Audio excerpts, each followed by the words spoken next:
Adam22, he just interviewed Pop Smoke's killer, or someone involved. Yeah, my boy was talking to me about that today. Guy named Blockstar, I think, something like that. Yeah. He just got out of prison. He was a minor. Yeah, when that's it what happened. He he only got a few years.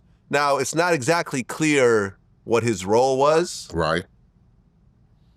It would seem to me that he probably wasn't the trigger man, but he might have been the getaway driver. Yeah, I don't think he was the trigger. Yeah. A lot of people are upset over Adam over this interview. How did you personally feel about it? I haven't watched it. My boy was on my way up here. He talked to me for about 30 minutes about it. Okay, so you have an overall... He didn't like it. He was feeling like, why give this dude a platform? Something about, it was being quoted saying like, yeah, of course, he shouldn't have gave his location or whatever. And not exactly. I watched the whole thing. Okay. Not exactly. Because a lot of times bits and pieces are taken out of interviews and become headlines, and you don't really see what's before and after. So in a way, he said, I don't regret what happened because I don't regret anything that I do. You know what I'm saying? Like, everything I do, I ultimately have to stand on. I can't live my life saying, I wish it didn't happen. He did say, I do feel very bad for the family and, the victim and stuff like that. It's not something that he was happy about or bragging about. He did say, well, Pop Smoke did rap about this stuff, and I'm saying he should have been somewhat aware of the situation, of the overall situation. But it's not like he's giving himself a high five for he's glad he killed him or anything else like that. He's a teenager. I think he was like 15 or something, 15 or 16 when it happened. A lot of time that's you playing the role. Yeah, you're being involved with the homies. You're being involved with the homies' plots. I mean, you're young. You're wanting to belong. You wanting to show them that if this is what we doing, I'm just as down as you. Exactly. You hit me. So that's what a lot of youngsters go through with the peer pressure of gangbanging. Right. You want to let especially the older cats know that you're not a punk.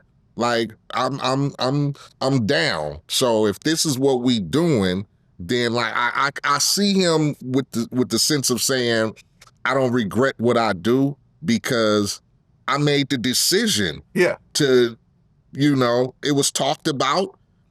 I probably could have had an opportunity of going, no, I'm not gonna do that shit, but then I would have been looked at as a buster or a punk or a nigga, we can't fuck with you. So this decision that he's saying, I don't regret what I did, is because I decided that's what I'm going to do. Right. You get me? I'm partaking in the neighborhood antics. No one put a gun to my head and made me get in that car and go along with this. And my mother wasn't tied up in a warehouse somewhere. The attitude of the youngsters is like, I want to show the G's that I'm just as down for the cause as you would be. So, but not thinking, like in the situation of somebody getting killed or whatever, it's not to be thought of, I feel sorry for the family at the time or whatever. Now, later on, when you start, when you got time to sit and you see that, nigga ain't did nothing to us. He wasn't beefing with our hood. He was just a random nigga that, we decided that we was just going to try to rob a motherfucker. And unfortunately, when you in this life, the trigger can get pulled. Yeah, I actually don't criticize Adam for doing the interview because I personally have interviewed a lot of killers over the years. And what makes this guy different than me interviewing Sammy the Bull that was responsible for 19 murders, including his brother-in-law. Oh, yeah. His wife's brother. We interviewed Sammy. Sammy was treacherous. Yes. His kid's uncle are dead because of him. And I've done multiple interviews with him. I interviewed No Plug, who killed Bankroll Fresh in self-defense. But he said that he was shot at first. They returned fire. video that eventually came out on TMZ that actually showed Bankroll Fresh waving a gun around right before the shooting occurred. At the studio, right? At the studio. Yeah, I saw that. I have interviewed lots of other Mafia hitmen. I interviewed one of the guys that, killed Michael Jordan's dad.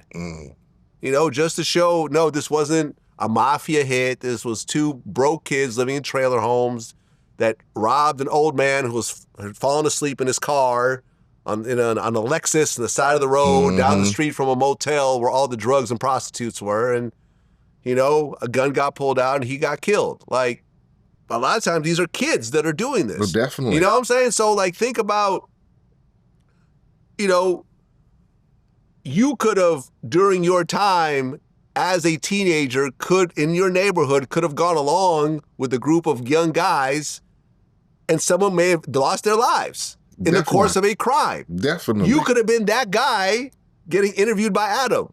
Yeah. But the thing is, but since we don't know we don't really know who Sammy the Bull's victims are. Right. We don't listen to their songs. We don't see videos of them. We don't like their music. So that's considered not as bad as Pop Smoke? No, it's the same thing. It's a human life lost. Yeah, people, the times are different, with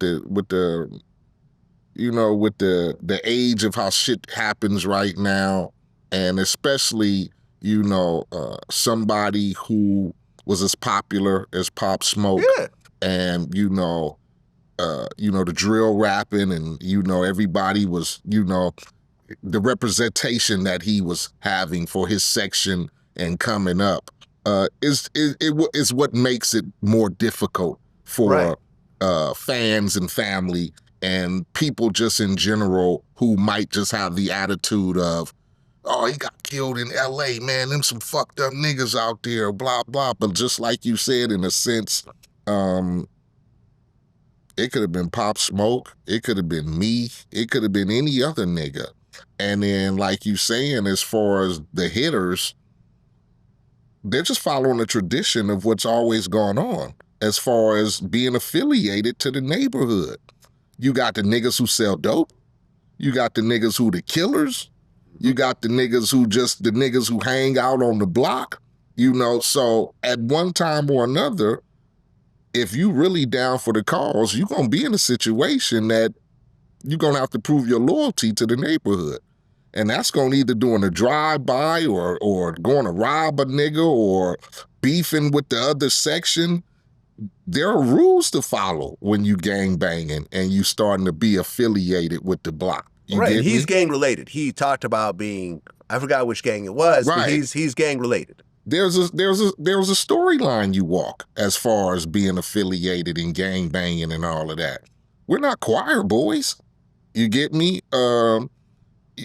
Even though, you do have some OGs who try to turn the aspects around and try to talk to the youth and get them to unfollow the days of old. But, man, when you're 15, 16, 17, man, all you want to be known as is a nigga who's going to be down. You get me? If that's the path you walking.